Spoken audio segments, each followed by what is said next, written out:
Oh, those puke-eyed mutants found me. Do something, Wilco. Oh, he's lost his strides. Did that hurt? It looks really painful. I could tell for the first minute I set eyes on you that you're a discerning individual with an IQ significantly higher than the chair he was sitting in.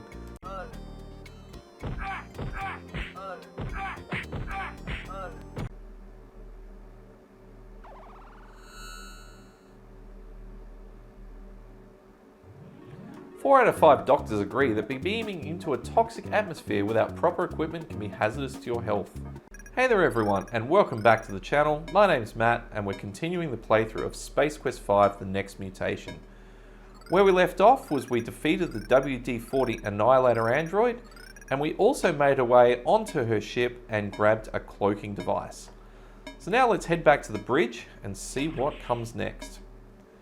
Now, our original mission just had us going to 3 planets and picking up rubbish. We've actually completed that now, so the planet where WD-40 met us was the last of them. So let's see what we can get up to now. Drool and Flo are still here, playing around as usual, not doing much work. Alright, let's have an informal chat. I think we've covered all of these in the last part, so... Let's see, I kind of forgot where we're supposed to be going, Flo. We've finished our mission, Captain. Let's take some R&R at the space bar. Sounds good to me. So, let's lay in a course. Captain, we've been on duty for quite a while now, sir, and I think we could all stand some R&R. Couldn't agree more. Now let's grab my little book that came with my Space Quest collection, and the space bar is 69869. Classic.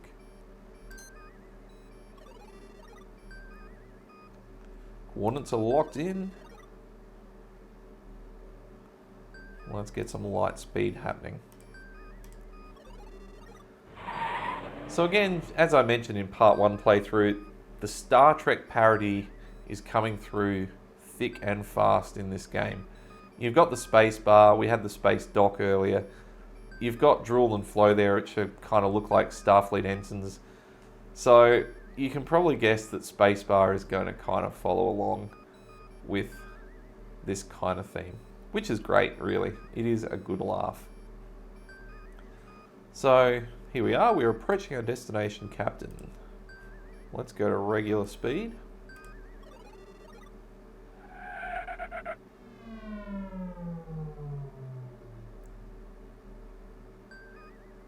And there it is.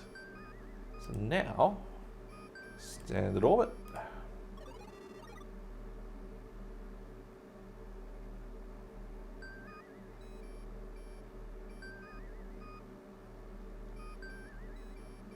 Let's party. Last one down to the station is a rotten orit ovum.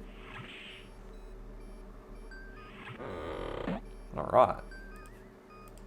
Hard to argue with that. So you can sort of tell the crew doesn't really respect us a lot. They don't wait for orders to leave. They just kind of run around and do what they want. And likewise, they didn't even wait for us at the transporter here. So we have to make our own way down. Energize.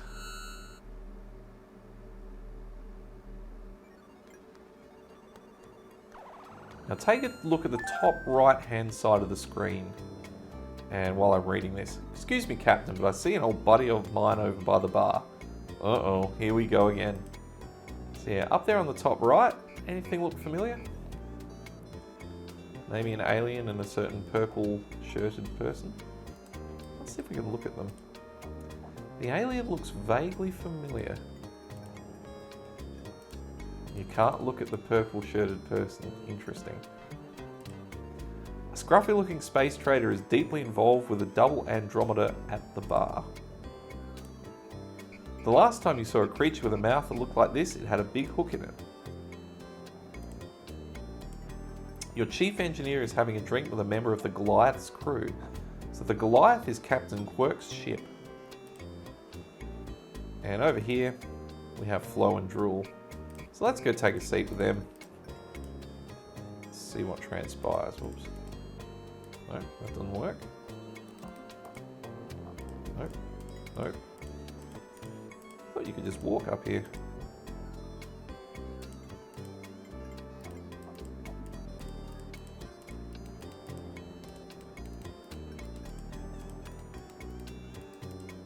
That's weird.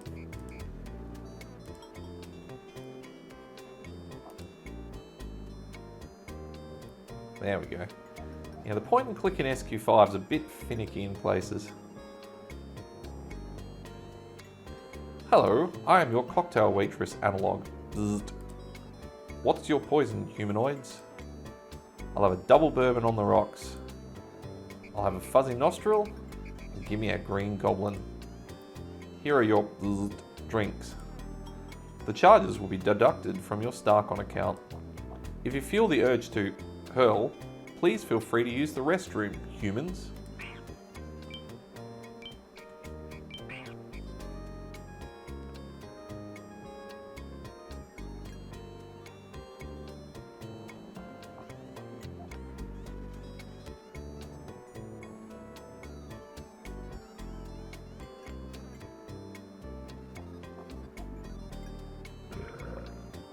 Hello there, partner. May I have a moment? Well, actually, I'm kinda... Allow me to introduce myself. The name's Nilo Jones, Merchant of Venus. Dealer in fine collectibles, trafficker in rare artifacts. What's your moniker, son? I'm, Roger Wilco. Well, Wilco, this is your lucky day. I could tell for the first minute I set eyes on you that you're a discerning individual with an IQ significantly higher than the chair he was sitting in. A man who knows the value of fine merchandise when he sees it. Well, never fear, Wilco. Nilo can fix you right up. Need some Antarian firewater? A few grey market copies of the latest Thing Quest game? Or a lucky Tribble's foot? Oops, missed that one. I don't think... I can see you're looking for something special, Roger. Can I call you Roger? Well, I've got just the thing. Dehydrated space monkeys. They're all the rage in the colony worlds. You don't have to feed them, and there's no mess. For you, 15 buckazoids. I'm not sure. You drive a hard bargain, Rog. I tell you what, you take a free sample of space monkeys in my business card with my compliments. Then you buy something for your lady friend the next time you pass through here. Thanks? Realising he's not going to make a big score here, the sales beast moves off to find another victim. Okay, and you can also see in the top right the alien friend and the purple shirt are wandering off. And look who comes strutting down.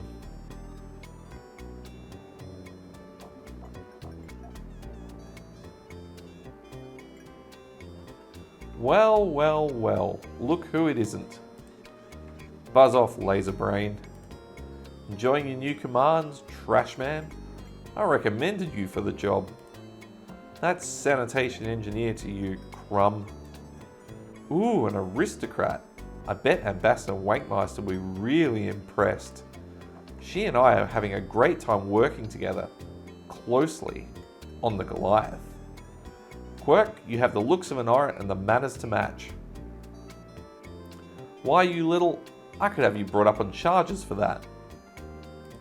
I demand satisfaction. I challenge you to a game of battlecruiser, wimp.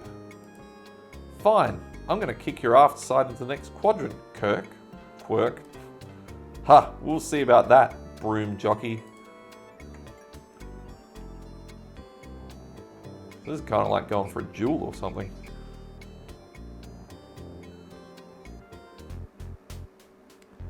Okay, so battlecruiser.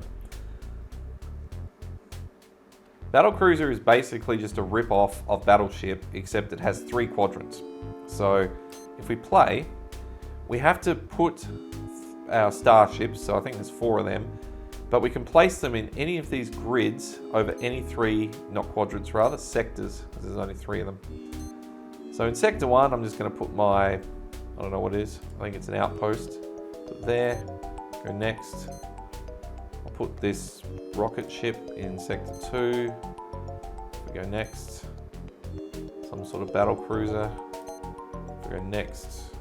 Maybe put this one, I don't know, up there somewhere. That should be it. Okay, so we're done there. Just going to save this. It's Matthew at Battle Cruiser. Now, just like Battleship, you can lose this. And if you lose it in the game, it doesn't change the outcome of the game, but you do lose points and you don't get the ideal score. So I'm going to try and win this. So we're going to click Done. Alright, so here we have quirks outlined here.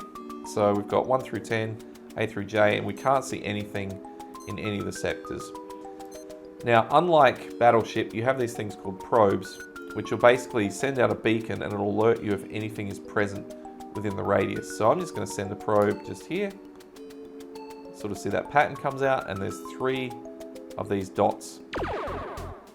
Now, Quirk has just fired basically a missile, or whatever you want to call it, into that grid location, and he's missed. But I can now go back from my probe and I can see these 3 dots, there is something there. So I go to weapon, fire on it. Likewise, he's just firing blind and not using a probe at this point. Same sort of dealio. And I'm reckoning this is probably his rocket ship, which it is. My scout ship. Okay, so at this point I'm probably going to speed this up a little bit because it can take a while, and we will rejoin once I have defeated Quirk. Okay, so now we're back again. I have almost defeated Quirk, and he has not even got one of my ships entirely yet. This is the last ship here. And he's got a few hits on my heavy destroyer or whatever that thing is. But I've now got all of his ships done. You destroyed my destroyer, punk. I won, ha ha ha ha.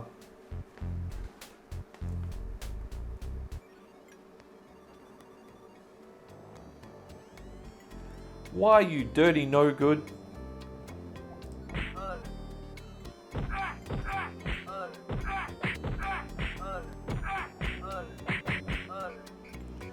What's going on here, Cliffy? Captain, that slugbait crewman from the Goliath called our ship a garbage scow. I couldn't just sit there and let him get away with that. Cliffy, the Eureka is a garbage scow. Oh yeah, I forgot. But he didn't have to go rubbing our noses in it. I've heard enough. Guards, place this man under arrest and toss him in the brig. Wait just a minute, Quirk. You can't just... I can and I did. Now just stow it, Wilco, or you'll end up alongside him in a detention cell. Now, if you'll excuse me, I have to get back to my ship. I wouldn't want to keep the ambassador waiting. So Cliffy's off to the big house. Meanwhile, Quirk is heading away. Alright. So let's just give it a savage.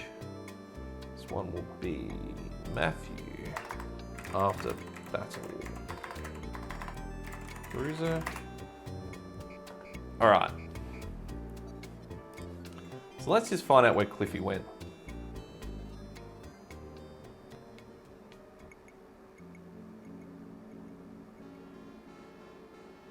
Stop. So we can't command these dudes. I said take a hike.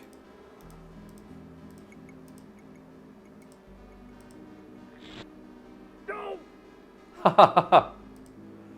Sorry about that, Jolt. I just turned the first field off. Go on in. What a dweeb. I can't believe you fell for the shut off the power trick. Okay, so we're not going to get to Cliffy that way.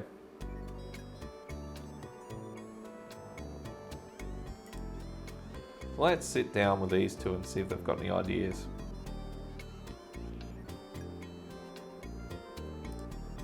So let's talk to Drool first.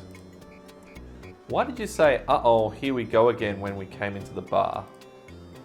Cliffy had a slight misunderstanding with a crew member from the Intrepid the last time we came in here. What do you mean by slight misunderstanding? Apparently Cliffy made some colourful speculations about this crew member's parentage. Then he proceeded to make some unflattering anatomical references. I get the idea. Males, you can't live with them and sometimes you can't even house train them. Why, that reminds me of my 14th husband Vlad. He was always brawling. The captain doesn't have time to listen to one of your fascinating personal narratives right now, Flo. He has to figure out how to get Cliffy out of the slammer. Right, sir? Yeah? See, I told you the captain wasn't a complete closet clase, Flo. I'm with you, sir. Let's go blast him out. That's a fine idea, Drool, but it would draw too much attention. There's got to be a better way. Let's see if Flo's got any ideas. Did you notice the alien sitting with Quirk in the upper booth when we came in, Captain? What about him? Well, I have an excellent memory for cranial configurations, and I'd swear it was the same creature we saw in that transmission we intercepted. What do you suppose it was doing with Quirk? I haven't any idea. What do you think, Drool? Beats me. I didn't even see the guy we came in. So there you go. So she noticed it as well. I don't feel like talking much right now, sir. The whole incident has thrown my biorhythms out of whack. I need to go back to the ship and meditate with my crystals. Why don't you get started on your project, sir? It's okay, they're no help right at this point. But notice we got a couple of things off that merchant. One is a package of dehydrated space monkeys given to you by the sales beast at the space bar. A small label at the bottom reads, "Warning, do not allow contents of package to mix with alcohol." Interesting. And also, this Merchant of Venus's plastoid business chip. So these can't come into contact with alcohol. Well...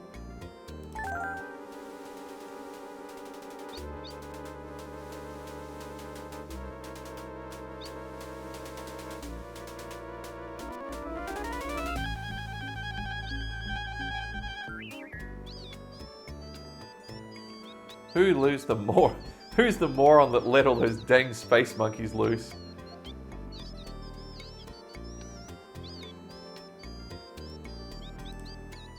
These pseudo-primates seem to possess a pronounced proclivity for procreation. Alright. So these dudes are going to be floating around a bit. So now, let's just head back to the ship for a minute.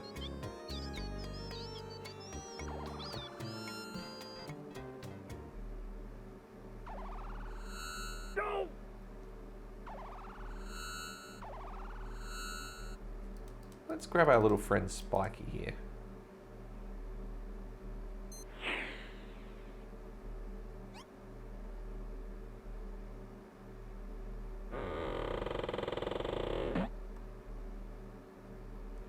Now I may have done this out of sequence, but we're about to find out.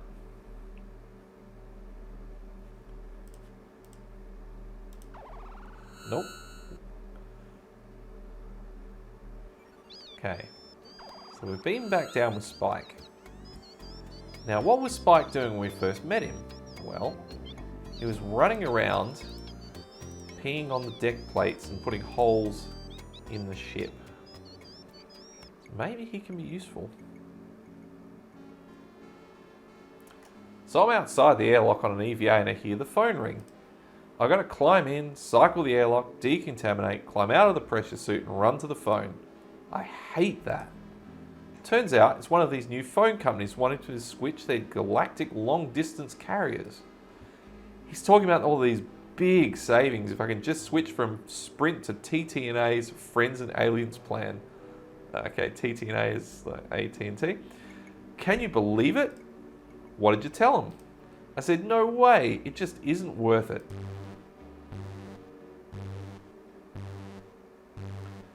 Alert, alert, alert.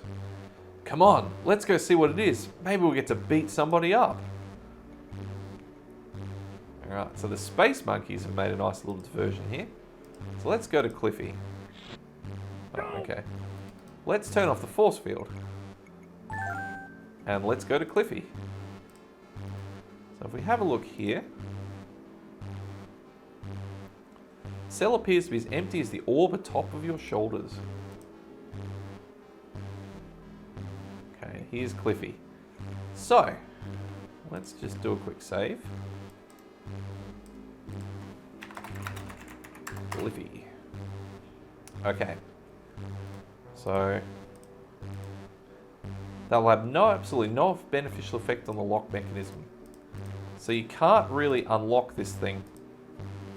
So what have we got in our possessions here? Well, we have a laser cutting torch that might come in handy if you lock the keys in your car again. You'll fry your chief engineer.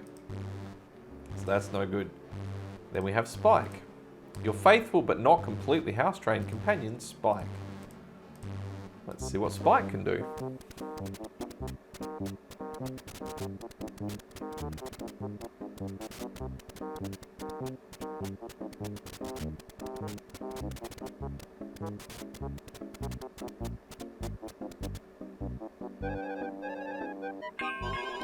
I guess that little beastie is good for something after all, sir.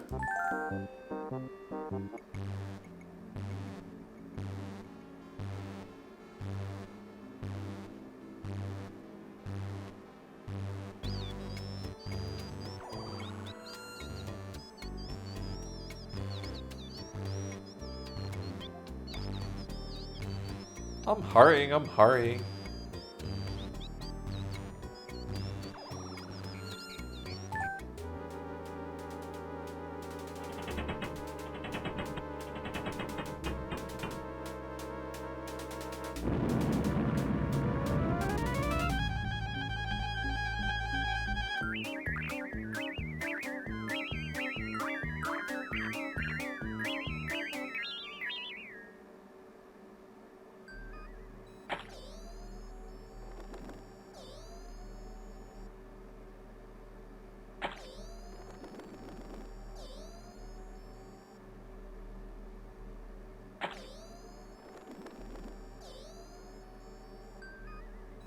I'm receiving a coded transmission from Starcon, sir.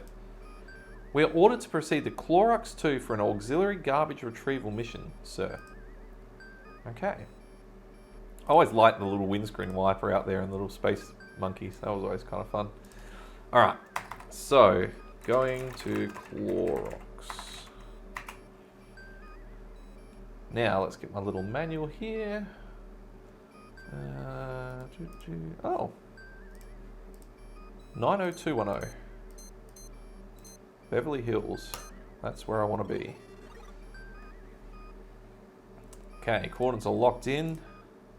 Let's go to light speed. Aye, sir.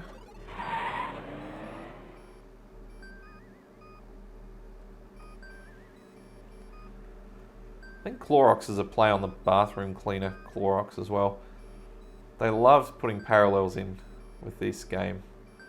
Mainly Star Trek, but a few other things like 90210, Beverly Hills, Clorox, a cleaner, Sprint, who paid for the advertisements, and TT&A, which is an obvious reference to AT&T. We're approaching our destination, Captain. Let's go to regular speed.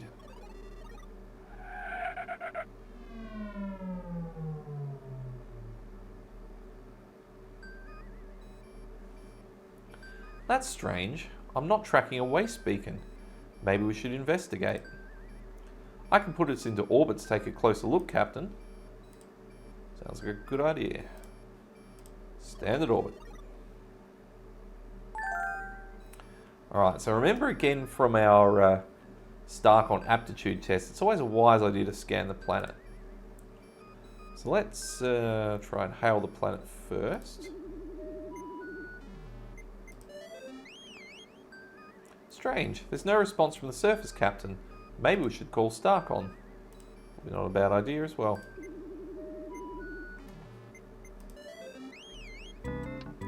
You have reached Starcon Central Command. All of our wavelengths are busy now, but if you stay on this frequency, an operator will answer your call in the order it was received.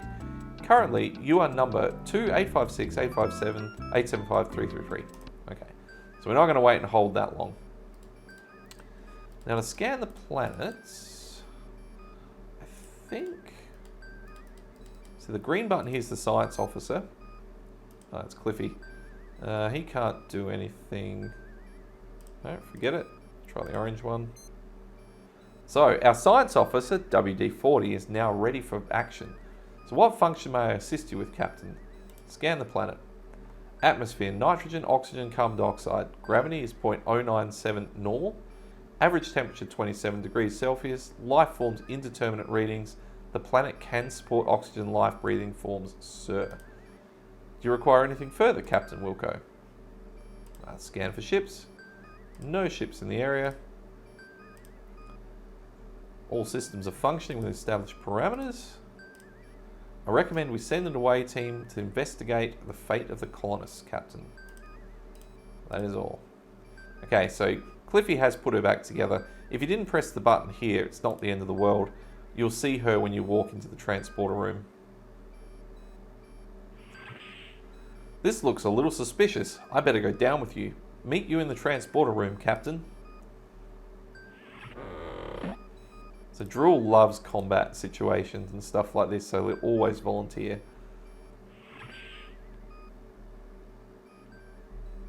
Alright, so let's head to the transporter room. Now we know that it's oxygen atmosphere, so we can breathe.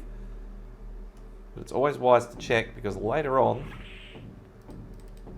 we are going to have some issues. So let's talk to WD-40 just quickly. What do you make of this situation, WD-40? There are two possibilities. Either the colonists cannot answer, or they will not answer our hails. In any case, it's our duty to investigate. Now, we've still got Spike on us. It's probably a good idea to put him back.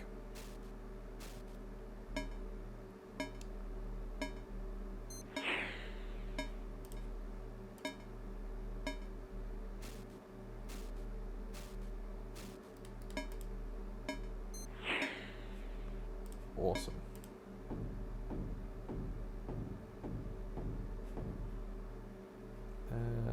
Those.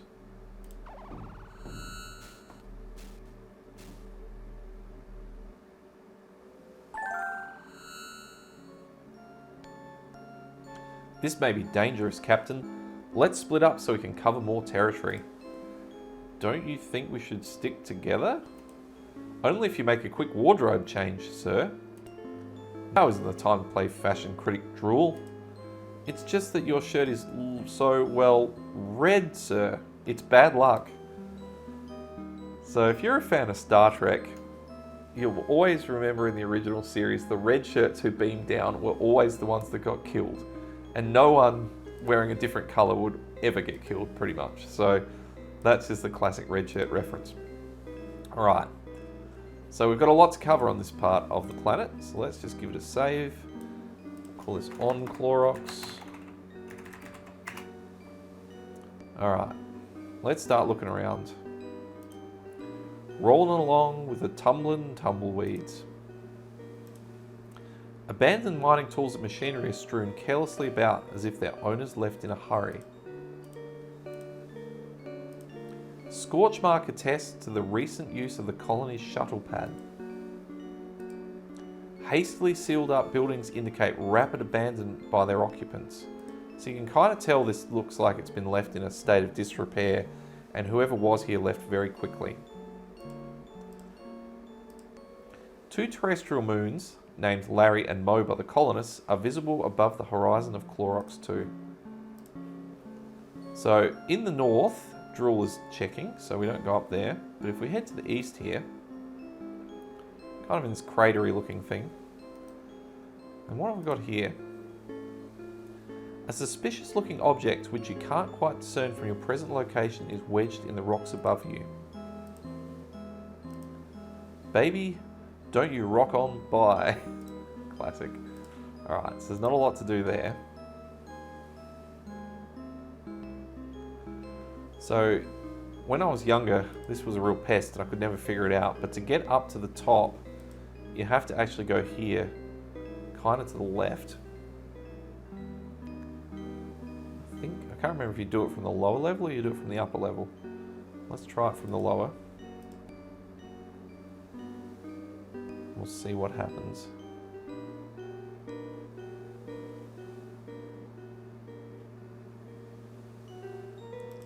Okay, you can't do it from there, so we've got to come back up.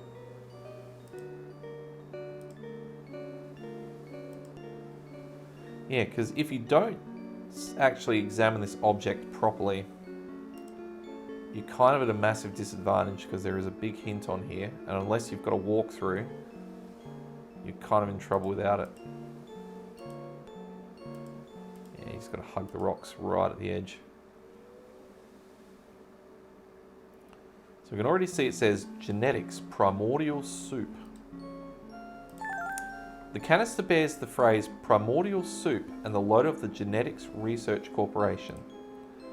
A small label near the bottom bears the ominous inscription, Biohazard, Teratogenic Substance. Do not expose to direct sunlight, air or water. Do not ingest, inhale or allow contact with exposed skin.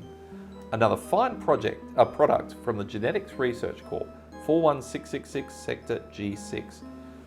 So this stuff sounds really nasty. Teratogenic means it basically influences DNA in such a way that it will mutate your offspring as well as you. So nasty, nasty stuff. I'm just going to save it here as Matthew on Clorox again, because it did say do not come in contact with skin. So what happens if we touch it? The Surgeon General warns that handling a toxic waste container may be hazardous to your health. I thought it would let you pick it up, but Space Quest 5 is not as, I guess, fun as Space Quest 4, letting you do silly things. But nonetheless, it's really toxic stuff and you can see it's there. Alright, let's head down to this colony building. This is why we're waiting too. I always loved the ominous music on this planet. It gave it a real eerie sense of abandonment, but still a lot of danger. So let's check this building out. This building has a large hole ripped in the side of it. So we can head into this one. If you look on the bottom, bottom right, you'll see something just move. So that's a little bit creepy. The colony greenhouse is a shambles. Broken computers and twisted machinery have been strewn about everywhere. The only plant as yet unaffected by the greenhouse's destruction is this hardy fern. So there's not much left. This small computer console appears to be the only piece of machinery in working order inside the entire greenhouse. Just for brevity's sake, we're going to save it. Let's give this computer a try.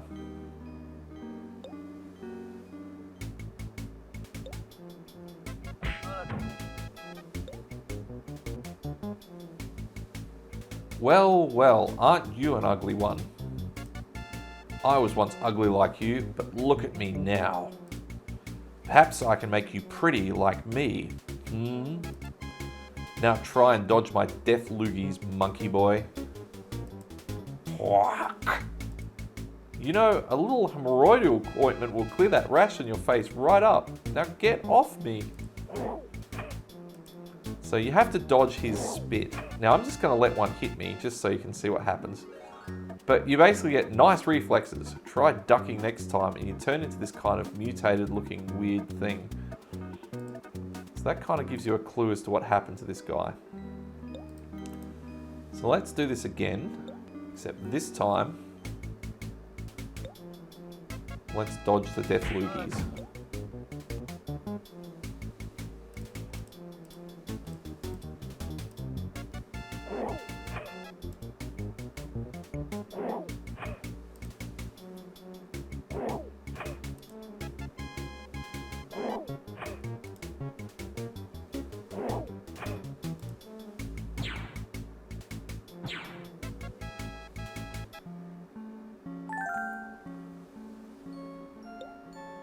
Nice shooting, Tex. I thought I was dog meat for sure. Hey, he's a real looker. I'd better scout around and see if there's any more of these creatures I can blow away. Meet you back on the ship.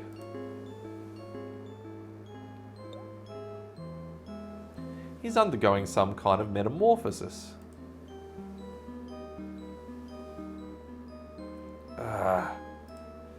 Thank you, at last, I'm free.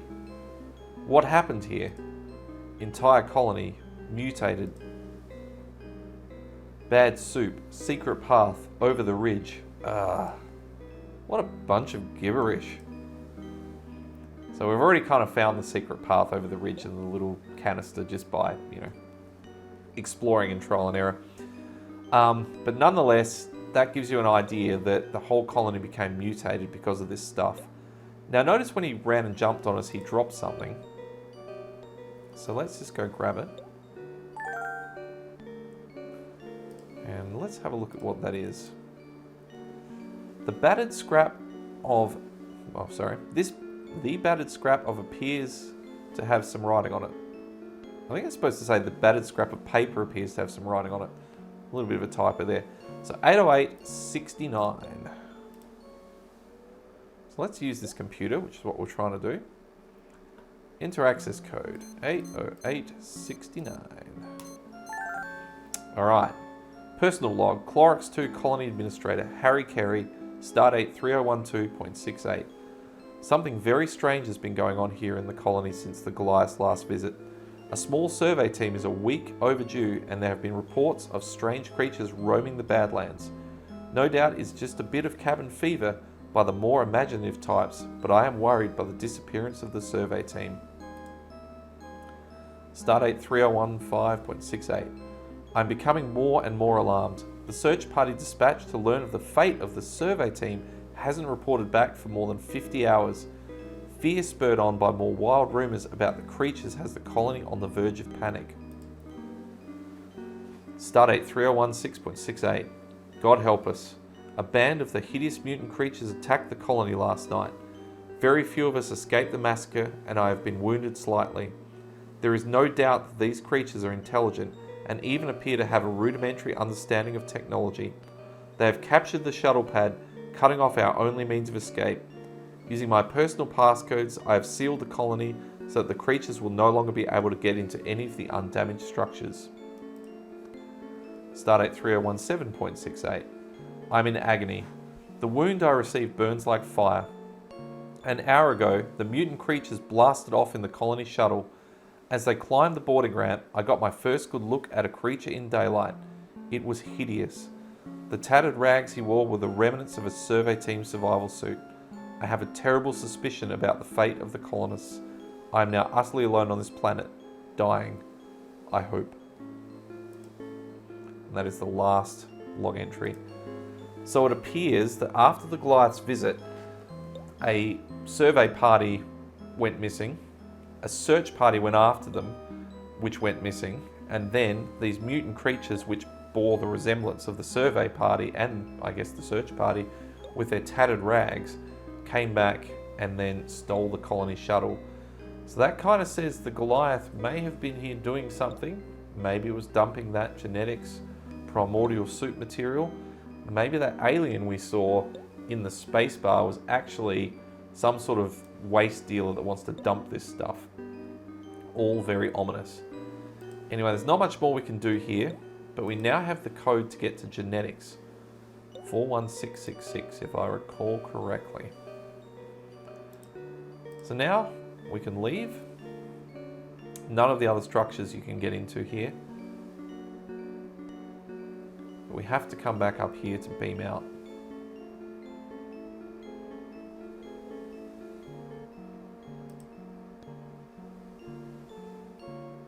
Alright, so in our little bindle, we have a communicator.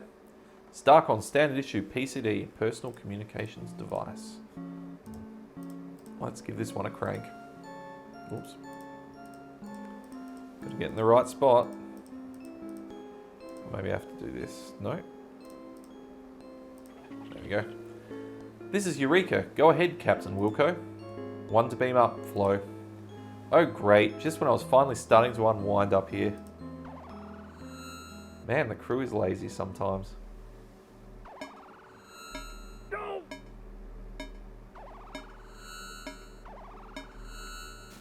Always funny to see those zany transporter accidents. Alright, so we've got all we can. So probably best now to do a save. I'll call this after Clorox 2. Alright, back to the bridge. So we have one lead to go by. Well, two technically. We know that Goliath is somehow involved in this. And we also know the Genetics Research Corporation is probably involved in this too. Like usual, these two are reading magazines when we come in. Let's see what we got. I'm picking up a weak signal on an emergency frequency, Captain. I'm putting it on screen. Mayday, Mayday. This is the SCS Goliath. Any Confederation ships in range, please respond. SCS Goliath, repeat, we are under attack. They came through Shuttle Bay. I'm sorry, sir, I've lost the transmission. The message was too brief to pin down the exact source, but I've narrowed it down to the region of the Thoracis system. Meanwhile, on the SCS Goliath,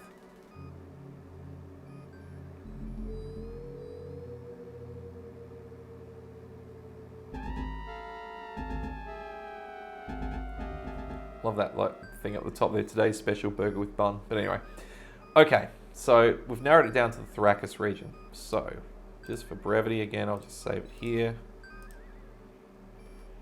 Now let's get my little book, and we need to find Thoracis. Thoracis is 53284.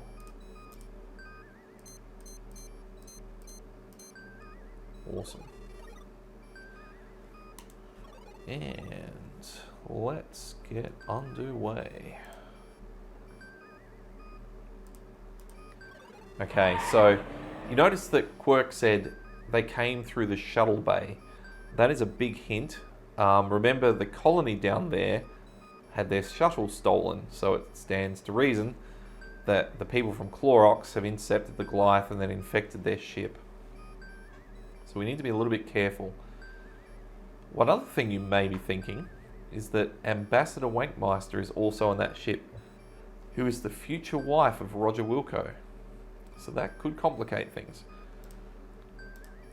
Alright, let's hit some regular speeds.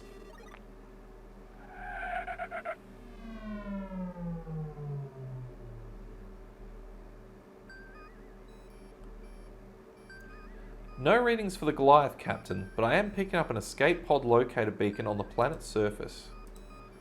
So let's go investigate that. Notice there's a bit of an asteroid field here. That's going to come into play very shortly.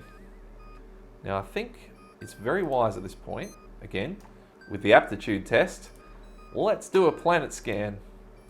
The atmosphere of this planet is highly toxic to humanoid life forms, Captain. Do you require anything further? Indeterminate readings when we scan for ships. If there are any ships in scanning range, they're jamming us. Okay. So what that's saying is the Goliath may still be out there. Alright, so now the atmosphere is highly toxic to humanoids. So we need some form of mask. Luckily we have one of them. So here, if we do a look, this lift goes to the Eureka's pod bay. And if we look very carefully, this button activates the lift to the Eureka's pod bay. So if we activate the lift, we stand on it.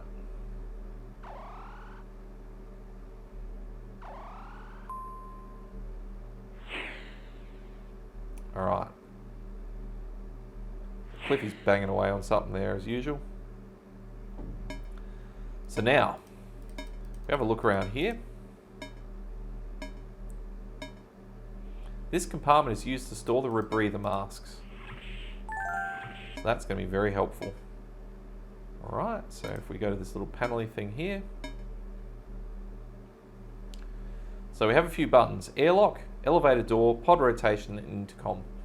For now, let's just press the elevator door. But later, we could have a bit of fun and press the airlock. So we do need to come back down here a couple more times.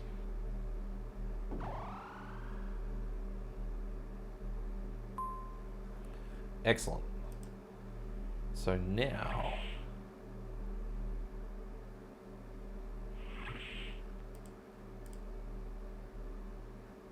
let's save our game.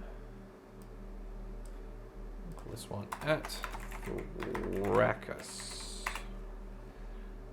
Now, if we had not heeded WD-40's warnings and got the rebreather, we would just do this.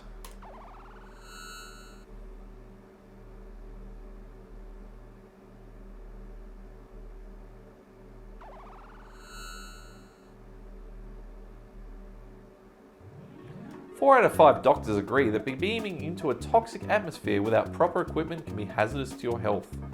Geez, I wonder what that 5th doctor was thinking. So this time, we do it properly.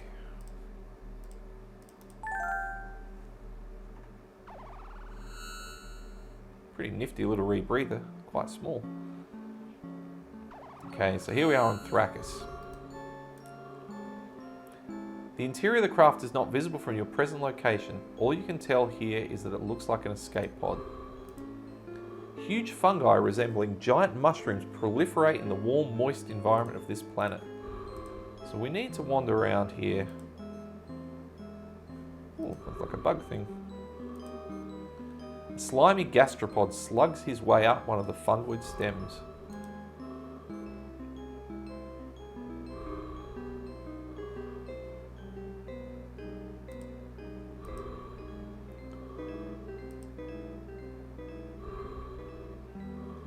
The other big improvement to this game too is, again, the sound effects, like the rebreather, are very realistic compared to...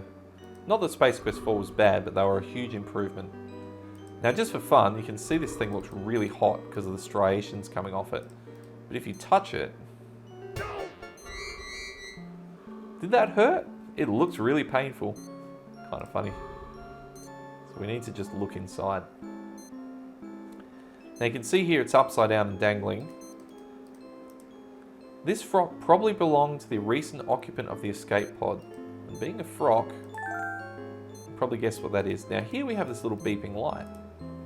A flashing red button catches your eye. You surmise that it's somehow connected with the homing beacon. Probably a good idea to turn that off. Just like in Space Quest 2. Okay. So let's do another save. Call this one at escape pod. Alright. So the occupant has gone somewhere. They're not dead in the pod, which is good. Now we need to find them.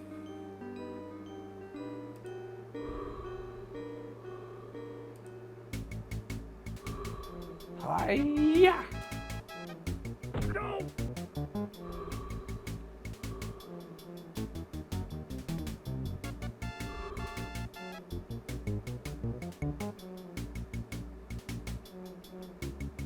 Help me, Wilco. I'm slipping.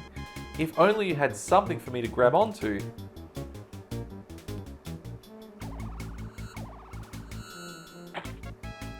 Oh, those pucoid mutants found me. Do something, Wilco.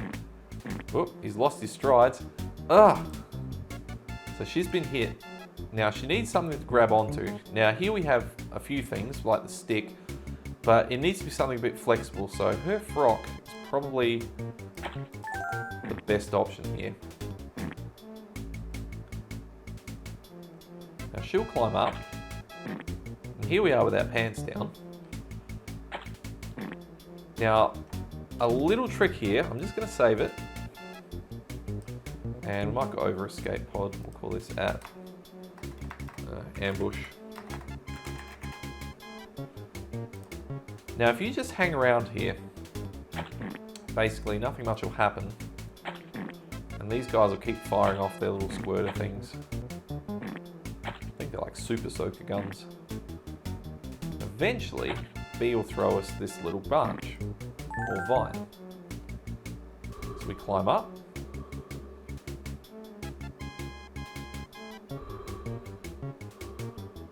Pull up the strides.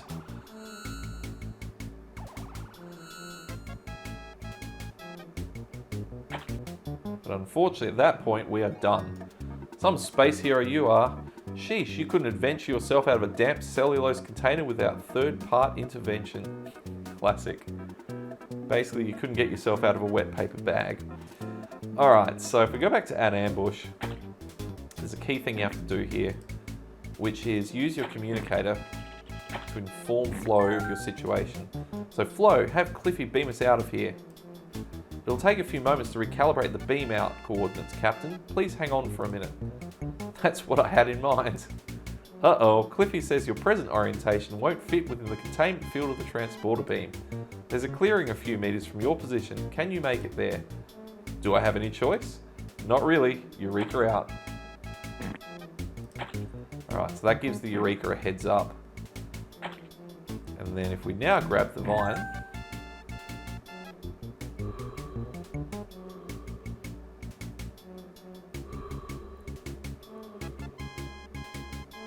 pull up our strides again. Same thing's going to play out. This time we're beamed out in a nick of a second.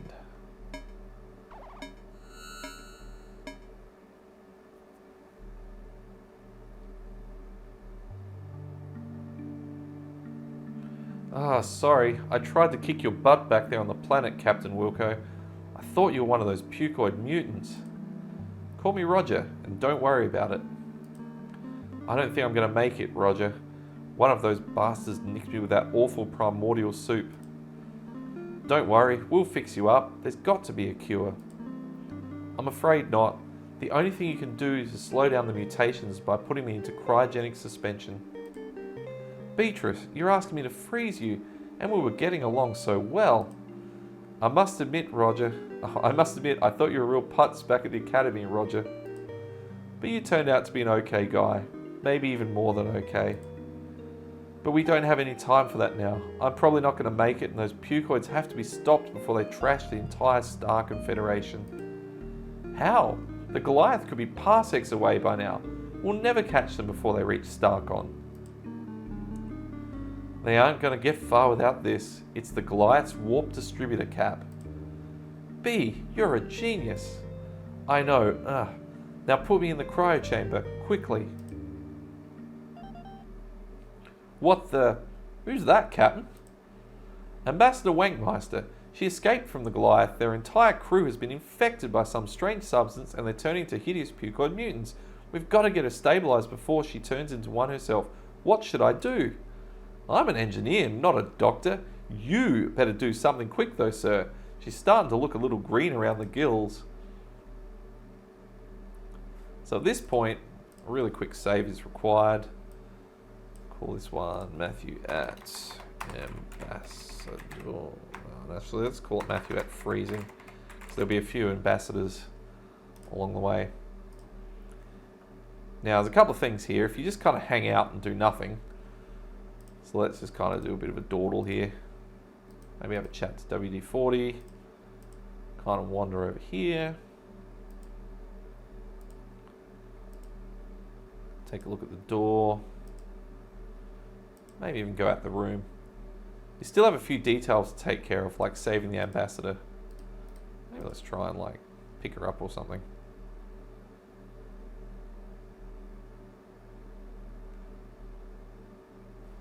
Let's just kind of wander around. You better put her in the cryo chamber. She's starting to get a little ripe.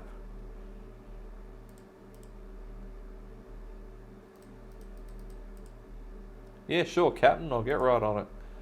So I thought she could kind of jump up and like start attacking us or something if we waited long enough. Oh, maybe. Okay. We'll have to put her down anyway. So if we open up the little chambery thing here.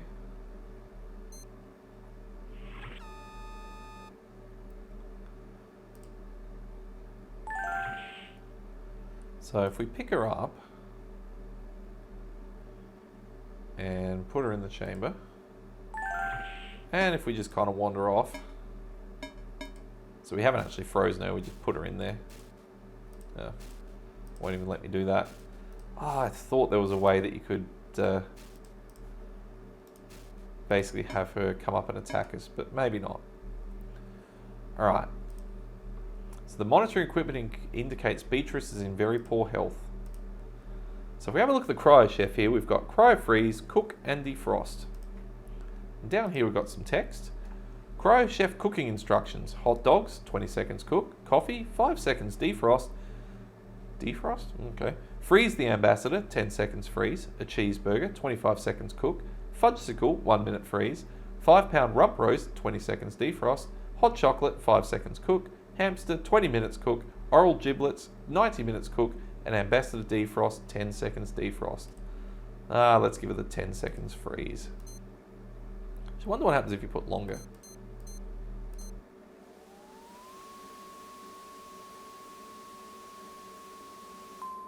You screwed up.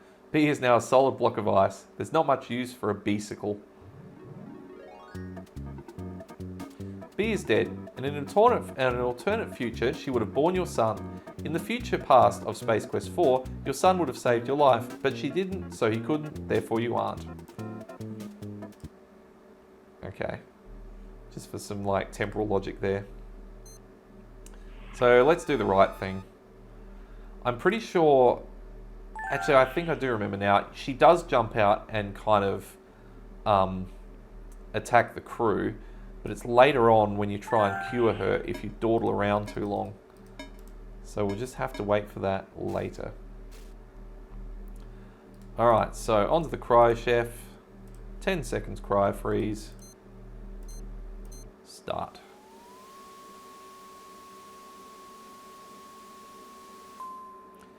B is not frozen, therefore there's no need to defrost her. Oh man, pressed the wrong button.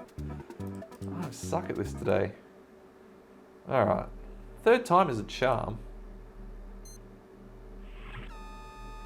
And then looking at the time, that is probably going to do it for part 2.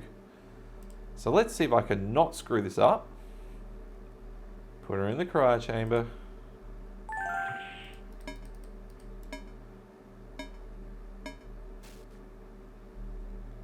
And we want to cryo freeze. Click on that. 10 seconds. Start.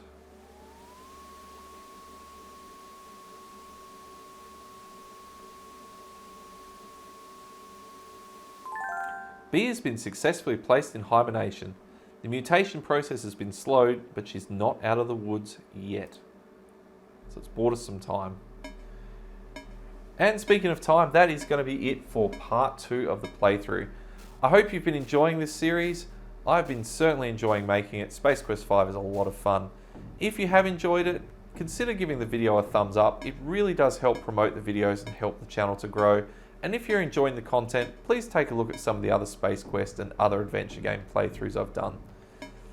At this point, we're basically frozen B and we need to investigate what to do further, which will be coming up in part 3. Thanks again for watching. See you on the next one. Later.